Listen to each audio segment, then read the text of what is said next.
नमस्कार, आस्वाद कट्टा चॅनलवर तुमचं स्वागत आहे। आज आपण सगळ्यांना आवडणारा असा गोड पदार्थ बनवतोय, फळांचा कस्टर्ड। चला तर मग आता रेसिपीला सुरुवात करूया। सगळ्यात पहिले आपण अर्धा कप दूध घेतलाय आणि 2 चमचे कस्टर्ड पावडर घेतली। कस्टर्ड पावडर व्यवस्थित मिक्स करून घ्यायची दुधामध्ये। पावडरच्या गाठी तयार व्हायला नको म्हणून व्यवस्थित मिक्स करून घ्यायचे।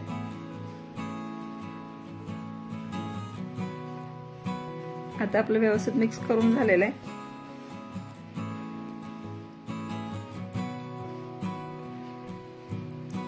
अर्धा लिटर दूध आपण गरम करायला ठेवलेलं आहे। त्याच्यामध्ये 4 चमचे साखर टाकून घेणार आहे। साखर तुमच्या आवडीनुसार कमी जास्त करू शकता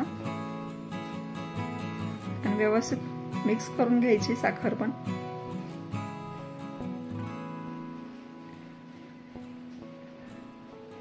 दुधाला उकळी यायला लागल्यानंतर आपण जे कस्टर्ड मिक्स करून घेतले ते टाकून घेतोय आणि कस्टर्ड टाकल्यानंतर व्यवस्थित मिक्स करत राहायचे।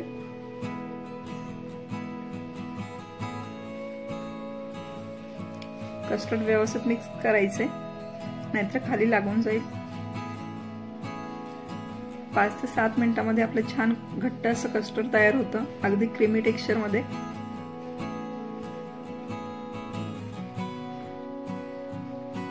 या पद्धतीने आता आपलं कस्टर्ड तयार झालेलं आहे। ते आपण आता थंड करायला ठेवू। कस्टर्ड थंड झाल्यानंतर एका बाउल मध्ये आपण ओतून घेणार आहे।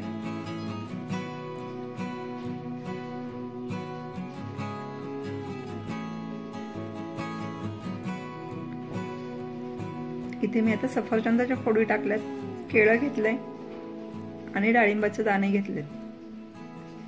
हे सगळं आता आपण व्यवस्थित मिक्स करून घ्यायचे।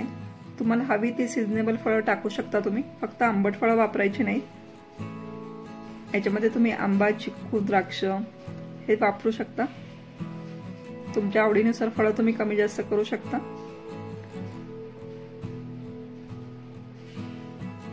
या पद्धतीने आता आपला फळांचं कस्टर्ड तयार झालेलं आहे। वरून आपण सर्विंग साठी डाळिंबाचे दाणे टाकून घेतोय।